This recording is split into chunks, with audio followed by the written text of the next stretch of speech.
What's up everyone and welcome. In this episode we're going to talk about the Twitch breach leaking 125 gigabytes of data, including user data like hash passwords and payout information, and even the Twitch source code. We'll look at the story, what it looks like actually happened and how this happened, and what we can do to protect ourselves from this kind of disaster, so make sure you stick around till the end. Oh, drat these computers. They're so naughty and so complex. I could pinch them. An attacker claims to have ransacked Twitch for everything it's got, including all of its source code and user payout information. Twitch has confirmed this breach. According to Video Game Chronicle, which first reported the assault on the interactive live streaming service, an anonymous user posted a link to a 125 gigabyte torrent to 4chan on Wednesday.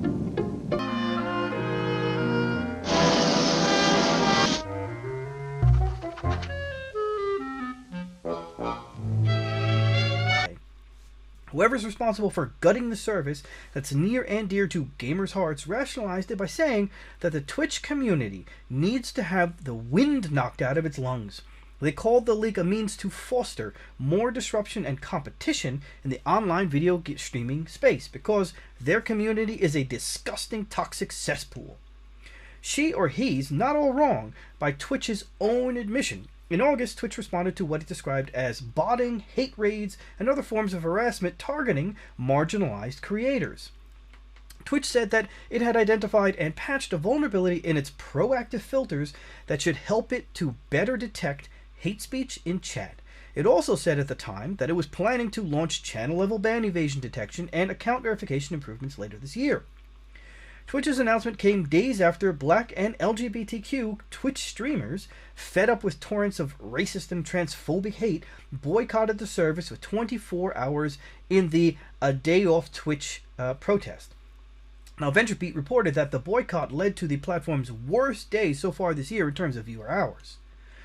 The protest followed repeated hate raids, streams in which dozens of identical racist slurs appear in a live chat. One user, who goes by Raven and uses the pronouns she and they, told CNN that the hate raids have only intensified since she started to tweet videos with the hashtag TwitchDoBetter. Multiple outlets, including VGC and The Verge, as well as one of VGC's anonymous company sources, have verified that the data the thief got away with is the real deal. All the files mentioned on 4chan are legitimate and are publicly available to download. That includes the source code for Twitch, which is owned by Amazon. VGC provided this list of what's in the data dump. The entirety of Twitch's source code with comment history going back to its early beginnings, creator payout reports from 2019, mobile desktop and console Twitch clients, proprietary SDKs, and internal AWS services used by Twitch, every other property that Twitch owns, including IGBD and CurseForge, an unreleased Steam competitor codenamed Vapor from Amazon Game Studios, Twitch internal red teaming tools designed to improve security by having staff pretend to be hackers. We did it! We won! Yeah, but it'll never bring back my martini. Well, who wants a martini?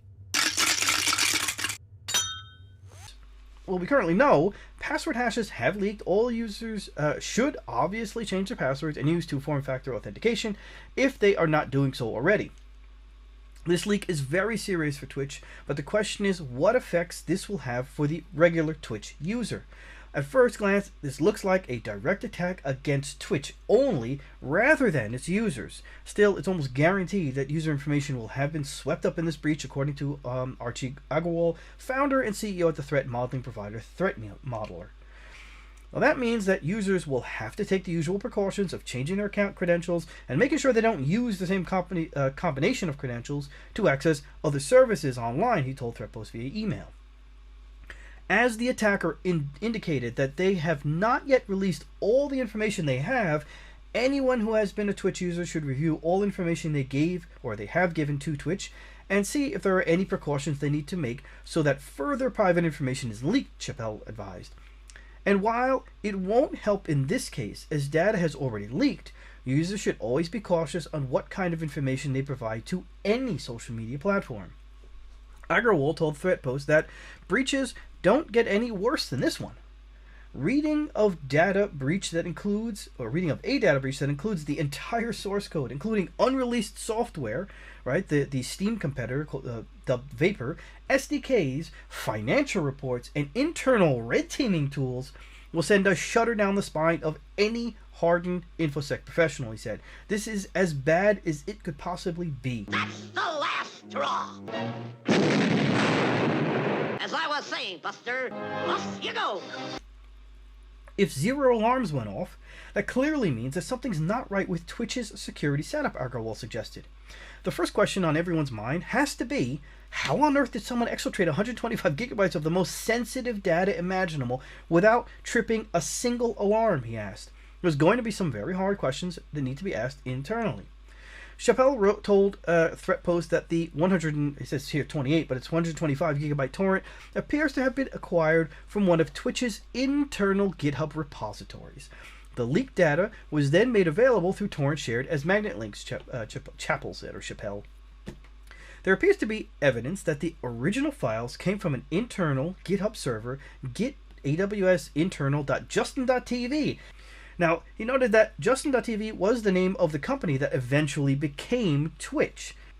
Now, it rebranded as Twitch in 2011, which is a long time ago, but that's why it's a little foggy. So this looks like a long-standing piece of infrastructure. So this internal GitHub server is a long-standing piece of their infrastructure that dates back to the Twitch days, the Justin.tv days, excuse me. If the leak does get tracked back to GitHub, Twitch will find itself in good company, of course, because Microsoft's GitHub account was ransacked back in 2020. Jawad Malik, security awareness advocate at KnowBe4, told ThreatPost that beyond changing passwords, Twitch streamers should also keep an eye out for future phishing attempts that build on whatever data has been leaked or will be leaked. Again, I will reference my episode on phishing. Highly recommend you guys check it out. It talks about the different types or most prevalent types of phishing. The link is here above and pinned in the comment section below. Changing passwords, especially if the same password has been used on other systems, is a good first step for affected users, he commented, but it's also worth bearing in mind that not all attacks based on information on these leaks will come immediately. So this could be a couple months out that you start to get these phishing attempts. He added, criminals can use the data within the leak to formulate convincing phishing attacks over weeks or months. So it's important for Twitch users to remain vigilant of emails, text messages, physical letters, or even phone calls claiming to be from Twitch or a related service. So, what did we learn? Well, besides this being the most serious type of breach imaginable, I think it stresses a point I have shared hundreds, if maybe even thousands of times, that you have to document all of your infrastructure and processes, and you have to review that regularly. Now, there is no official release by Twitch about where the leak was, but initially it looks like it is tied to this GitHub and a piece of old infrastructure back when the service was still called Justin.tv. Now, apparently, nobody either documented that or they didn't review that piece of the puzzle to ensure it meets the ever-evolving security processes.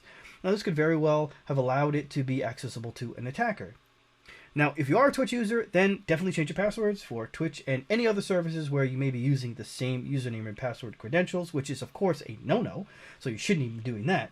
Also, take a look at any one of the many password managers. You know, using a password manager can allow you to easily manage complex passwords as well as change them regularly, which is another principle you should be using. Change your passwords regularly. Now, secondly, keep your eyes out to any type of scam via phishing, vishing, smishing, etc. With that, I say thanks for watching. Don't forget to share and subscribe if you haven't already, and smash the bell if you haven't already, and I will see you on the next episode. Take care. Don't forget to ride. Farewell.